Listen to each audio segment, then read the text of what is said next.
All right, let's go. Fucking this lunchbox here.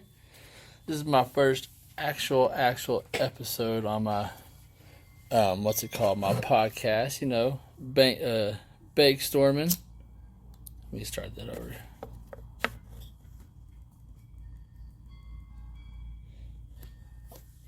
All right, this is Lunchbox here. Welcome to Bake Storming. My first actual episode. I might have another one, but this one's my actual first episode.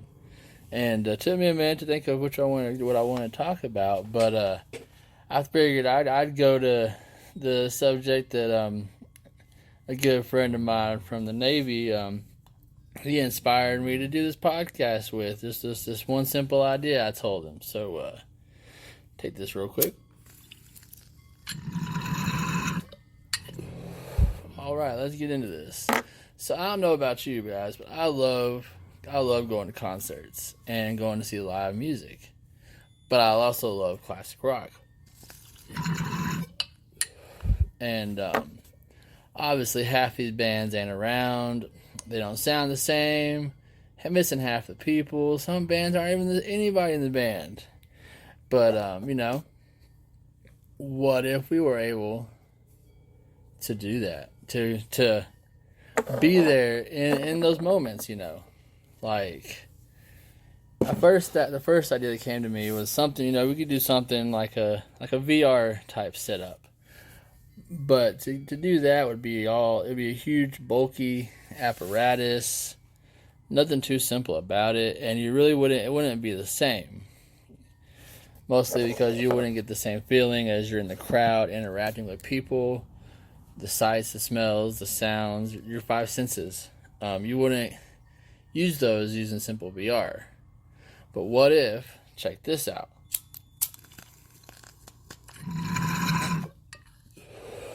We can partner up or do something with Elon Musk and his new thing he's got going on with the Neuralink. If you haven't heard of that, it's this new thing they're looking to develop that will pretty much just plug right into your brain, and they're going to develop it for people who are paralyzed, who have loss of function, and it's supposed to help them regain use of those limbs, help people regain use of their arms or legs to where they can walk. Now, what if we were to utilize that and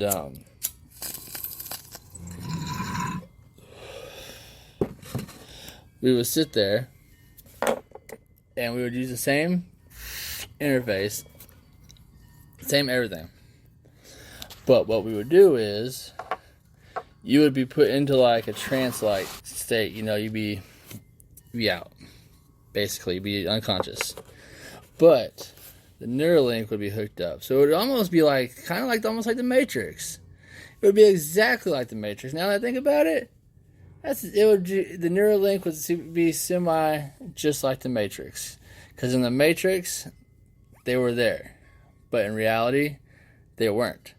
So this process, we could team up with the Neuralink, and we could sit there and we could bring you back to go to see concerts and shows, and we wouldn't have to limit it to just concerts. We could put you, if you wanted to see the Battle of the Alamo, yippee-ki-yay, let's go do it. Anything, any point in history, you could have all that information relayed into your brain, where it would react with all five senses, and you would be there in all actuality, but not physically, but you would be there mentally. Now check that out. What do you guys think about that? We could totally. Sounds like a great idea. Because it would have many great uses. It could be used for educational purposes. Man, you want to go on a field trip with the school? Heck yeah. Where are we going today? Oh, we're going to go see, we're going to go watch the Declaration of Independence get signed, Take the whole class. It'd be great. It'd be so many uses besides just, like I want to do concerts. Because, I love Frank Zappa, and R.I.P. Mr. Eddie Van Halen. Never got to see him in concert, but half my left arm is dedicated to that man right there. But back to the subject.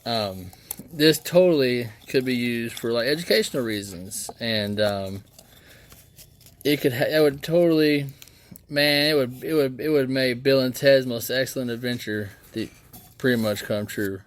Because in that they used Going Through Time for a history project. For those of y'all who ain't seen that movie, for y'all youngins, and so this idea has a possibility to be used for many great reasons. Just besides the simple, hey, I want to go see concerts. I mean, that's a gnarly reason on its own, if you ask me. But so what if you want to do? All right, we can use this idea. Because I'm a disabled Navy veteran, so say your spouse is deployed overseas and you have an emergency birth of a newborn, and the spouse physically wouldn't be there, but he could have the memory of being there. I mean, that's a far-fetched idea, but that would be potentially a great way, because they could do the Neuralink brain stream and then broadcast through like a holographic image. That's some really far out there idea, but that does really have some potential. Because I mean, they did bring Tupac back for concert. I mean, all things are possible. I mean, we got to see Tupac and Snoop Dogg in concert again. Hey, Coachella, live it up. We could totally use it for that, And then we could also use it for, not just, spouses and seeing kids, but businesses could utilize it, Those who conduct trade all across the world. You could have a virtual meeting with people from all continents in one room, and they would not be there together physically, but they would be at the board table. They could do all that through the link. But back to the concerts, man. I would love. Here's who I would love. Man, go back in time to see what I would see. I would for one. I would see Frank Zappa. Man, Joe's Garage. I would love to see Joe's Garage, Act 1, 2, and 3, live. Oh man, that's a fantasy right there. And then I would love to see Van Halen on some of their backyard days, before they were a big band. They were playing just covers in the backyards of Southern California, on weekend house parties. And I would love to see them on the 5150 tour. Like, I would love to see just Van Halen through all the generations on every tour. Screw it, let's do it. Here's another one I would love to see. Recently, rest in peace, Mr. Taylor Hawkins. I never got to see the Foo Fighters in concert, and unfortunately I will never get to see them, because they will never be the same without Taylor Hawkins behind that drum set. So that's another band I would love. I would totally utilize this software and idea for. Who else would I like to see? Can't forget old Mikey. I would love to go back and see the King of Pop back in the Thriller days, man. And I would specifically like to go to the show where Eddie came out and played with him on stage, because that oh man, can you imagine being there that day for that concert, and you're there to see the King of Pop, and out comes Mr. 5150. Holy shit, I would probably have a heart attack. Cause oh man, for those of y'all didn't know, Eddie Van Halen played guitar licks for a majority of the Thriller album, and didn't take credit for any of it or receive any compensation for it. He went in there and did it for Michael, because they're buddies. Like, hey, wow, just crank something out for him real quick. And Beat It is like, that just, that's Eddie right off the bat. That solo Man, I wanna hear that song right now. Shoot, but I can't because copyright laws. I can talk about it, but I can't play the music for you. Gotta love it. Um, who else would I love to see in concert that I missed out on? Um, Shoot, the Rolling Stones. I came so close to seeing the Rolling Stones. My brother and his newly wife on their honeymoon trip out to California to see my good old pal Mudbutt from the Navy. But I gotta love it. Mick Jagger had to have freaking open heart surgery right before the tour date, so they had to reschedule. And had to happen. I mean, not had to happen. Yeah, it had to happen. He had to have heart surgery. He had to. Yeah, keep rocking, dude. And before we could get out there to see him again, my brother passed away, and I wasn't able to get out there to see him in concert for that show. And that show was awesome. And shoot, just not a few months later, their drummer done passed away. So I was another band I'd never get to see in concert. Who else would I want to see? I would love to go see Motley Crue in their prime. My dad's told me so many amazing stories about them. Shoot, getting hit in the face with a beer from Tommy Lee, yeah. Fucking drummer, he's all flipped over upside down over the crowd. Battling flies in here in the heat, Gotta love the summertime. Yeah, I would love to see them. I would love to see all them big hair bands from the 80s. Them, Guns N' Roses, Poison, Unskinny, bop, bop, bop, bop. Yeah. Shoot. I would live it up going to all these shows, and I'd even go see, a little Toto, I'd go see Ice House. I go see Rick Astley. Rick motherfucking Astley. Never gonna give you up. Yeah, the song you Rickroll people with. That guy. Shoot, who else I would love to see? Tom Petty. How can I forget Tom fucking Petty? Another great one that passed before I could see him in concert. Who else would I like to see? There's so many. That list just goes on and on. I would love to see Ozzy in his prime. I'm gonna see Ozzy before he kicks it, but I would love to go to see Ozzy back in the fucking acid rock days when they were paranoid, and War Pigs live back in the day. I bet that would be some of the most epic shows ever. Can't forget, oh man, I would love to see Kiss back when they had Ace and Peter. They ain't got Coy and Vance, they got Ace and Peter, the original lineup. Back before they got, Coy and Vance, my little reference for the replacements for Ace and Peter. Inside joke if you know the Dukes of Hazzard. I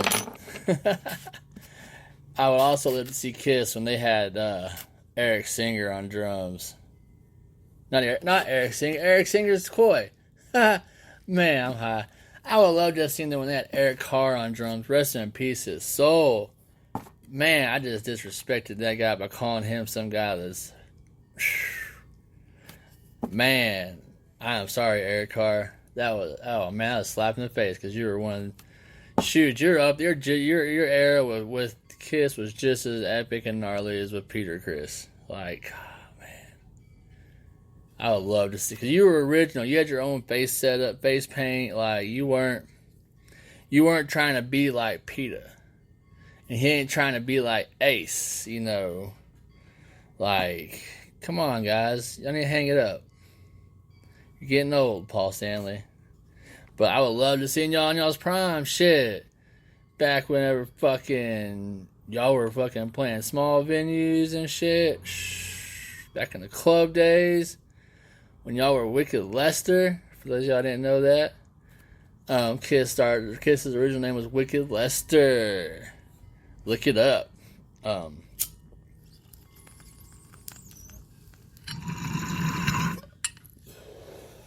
ripping on some La Choco. It's got a nice earthy coffee flavor to it. It's a hybrid sativa dominant. It's pretty good.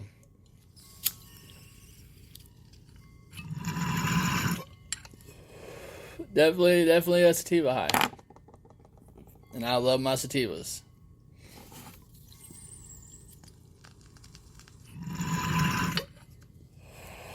Whew. Back to the music. Who else would I like to see in concert? Man, I would love to go see some Willie in his prime when he was Willie and Waylon, you know, the fucking the Highwaymen. Shoot, take it back. I would love to even go see Elvis fucking Presley.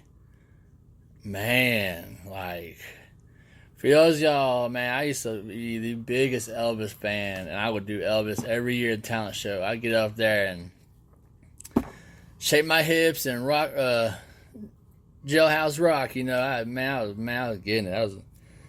Elvis is shit. Fucking, man, this podcast going pretty good. I'm about 16 minutes in. Who else? Let's see. Shoot, there's so many. That list. Me and my best friend Mudbutt have gone over this list before, and there's so many I haven't even listed. I haven't forgotten about. Shoot, one of them that I would love to see before this happened was fucking Blind Melon. For those of y'all don't know, No Rain was Blind Melon's only hit because their lead singer passed away before that song went popular. So when that song hit, was a popular song, they couldn't tour it because the singer had passed away.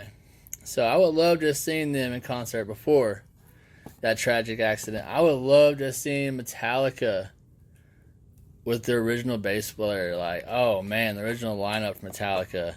I would even like to have seen Metallica when they had Dave Mustaine. Like, come on now. Fucking, I'd love to go see Judas Priest back in their prime. Shoot, Def Leppard when they had 8 arms instead of 7. So I got a joke for you. We're talking about Def Leppard. What's got 7 arms and sucks? Def Leppard. Just kidding, guys. I love you. Keep on fucking rocking.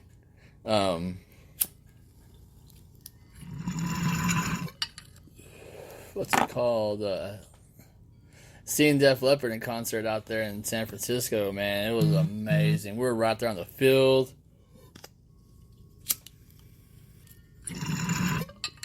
Had the Hells Angels right there with us. Well, they weren't with us, you know, but they were like 10 feet away. You could see them. And they were rocking out Def Leppard. That show was such a bitchin' night. Because the first band we saw that night was fucking Foreigner. This is all at AT&T Park, which is now Oracle Park in San Francisco where the Giants play. But the first band of the night was Foreigner. And then it was Def Leppard. Kick ass. Now brace yourself. Journey. In San Francisco. Their hometown. Like,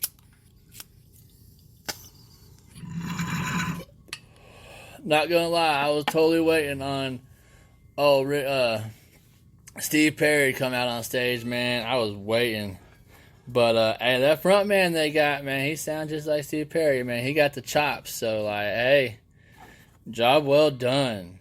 Whenever I saw lights, when y'all did the lights that night, man, thinking about it gives me the cold chills. It was such a gnarly moment hearing the song, one of my favorite songs by Journey, in the city it was written about, and being able to see the bay behind the stage and seeing the Bay Bridge and the lights just changing with the song playing, like that was the most surreal moment ever. That show totally kicked ass. I've seen a couple badass shows there. Saw Metallica there for the first time. Night for the Super Bowl. Man, that show kicked ass. They played all their songs. They even played Whiskey in the Jar. It was shit. I don't know how long that show was, but man, they played every song. King Nothing, Sanitarium. There was a Metallica song you wanted to hear. Shit, you 99% chance you would have heard it that night. And if it was a B-side, you would have heard it. Man, it was such a badass show. And then the opening band was Cage the Elephant, who I hadn't really heard of. And they were just coming out, because this is back in 2016. And they fucking, you could tell they weren't used to playing that big of a stage, because, Metallica, huge fucking stage. Hometown, they're fucking going all out. And Cage the Elephant came out, and they rocked that big-ass stage, and I left the show a fan of Cage the Elephant. I had never really heard of them, but they played some bitchin' tunes, and I was like, oh yeah, this band's pretty good. I became a fan of them. But man, Metallica that night, oh shit.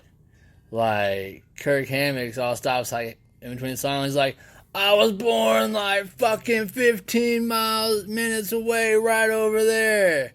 Like, fucking you could tell Metallica went extra hard that night because they were at their hometown. So, such a bitchin' show, man. That was my first time going to California too, and I fell in love with it. But those of you know me, I believe in like reincarnation and shit, and I feel like I lived there before.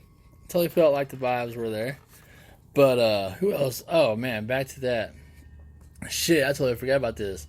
I would love to go to Golden Gate Park and get to see the Dead before they were the Dead, when it was just like Jerry Garcia and them out there just jamming, when it was fucking the Summer of Love, that era was so fucking gnarly. That's one of the things I would love to go experience with the Neuralink emulsion setup, whatever we're gonna call this, the Neuralink emulsion experience. There we go. And hopefully Elon Musk will be on board with this, because I think he totally would be. We gotta find a way to pitch this idea to him. What the hell was I talking about? Fuck. Oh yeah. No, I totally went blank. Shit. Yeah, I love when this happens. Let me take a bong rip and I'll figure it out.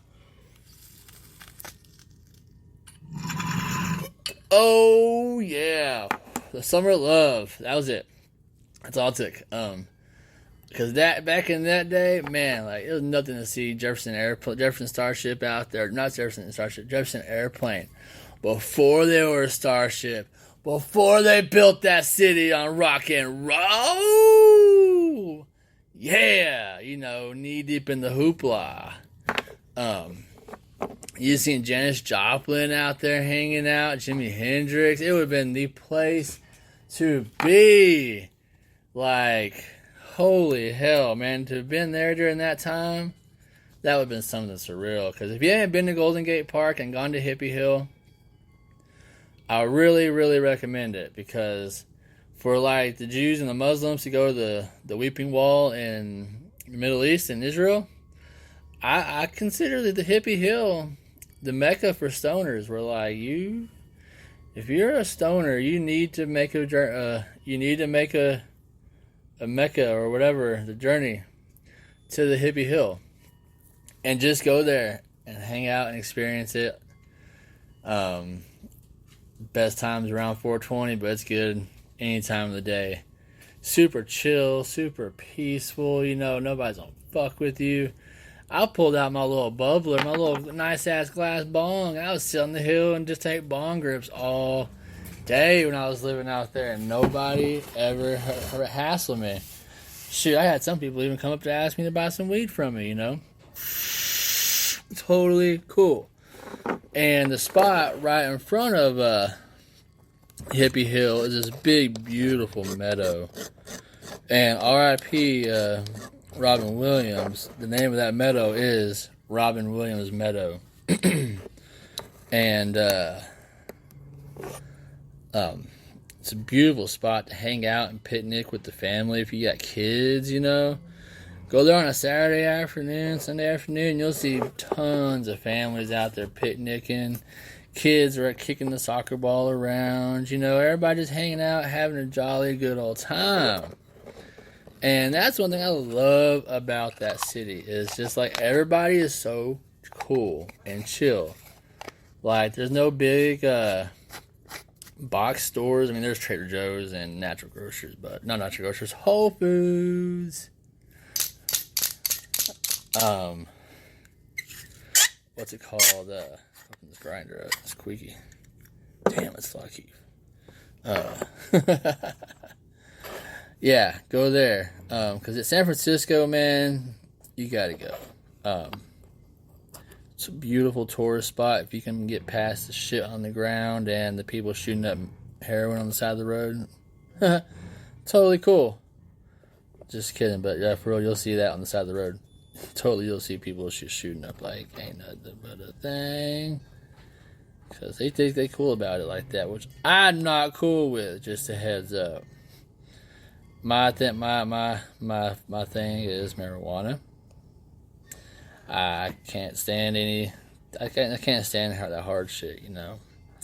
I got no sympathy. Well, for some things. What's it called? But I'm not calling anybody and everybody who's ever used a hard substance a terrible person, because you can make a recovery. You can become sober, and you can move past that. Everybody can do that. But I just not a fan of the hard shit. You know, I just prefer to smoke my weed. You know, Devin Deuce does sticky green, frosted leaves. Man, I got to see that dude in concert on 420. Best fucking show ever. I was front row, the love of my life. On the end of a doobie ashtray, I reached up and handed Devin a joint, and it was right when he was like, "Hey, I think I found a bag of weed." And he smelled the joint, and he was like, "And smells very pretty motherfucking good." And I was like, "Yo, Devin the dude smoking my joint. Fuck yes." And he hit it a few times, you know.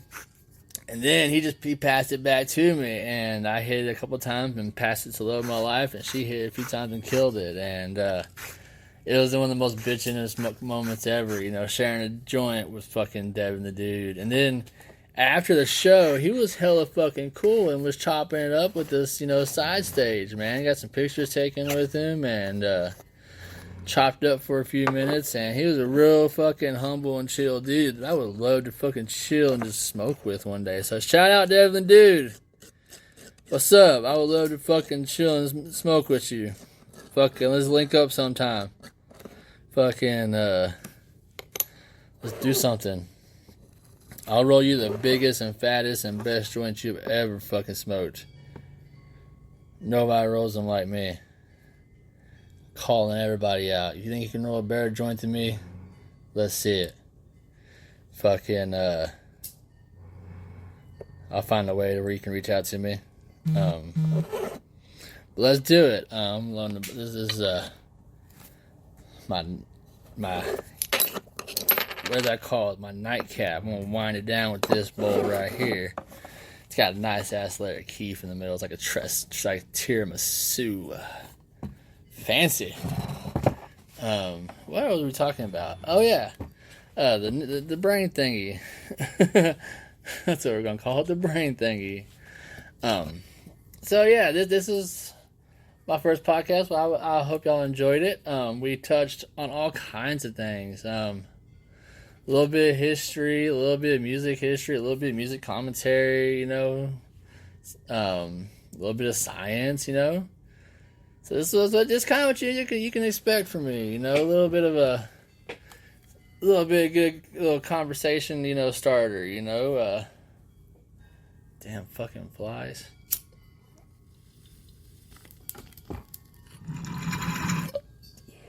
My name's Lunchbox. I got this nickname when I was in the Navy. I used to be a heavy drinker before I discovered marijuana. And I got the nickname because I could drink any type of alcohol in any order.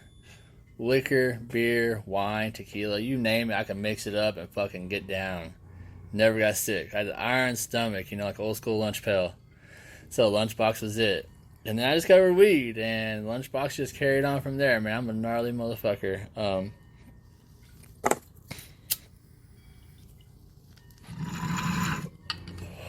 Go about Lunchbox, Gnar, man. So many people call me Dirty D. Man, I got so many. I prefer Lunchbox, so. Whoo! Yeah.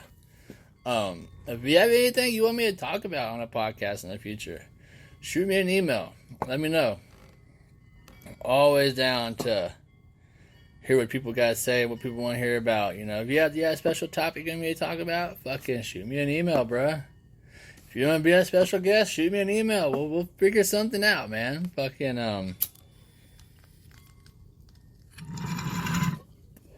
we can't meet in person, man. We could do it over, we could Skype call or whatever. Fucking,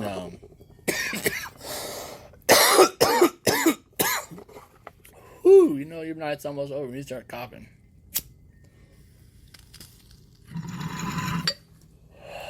But, for real. If you have any special requests, any commentary, you want to reach out to me, shoot me a message. I'll make sure my email is in the podcast description. My name is Lunchbox. I hope y'all enjoyed it. Stay fucking gnarly, guys. Let's get it.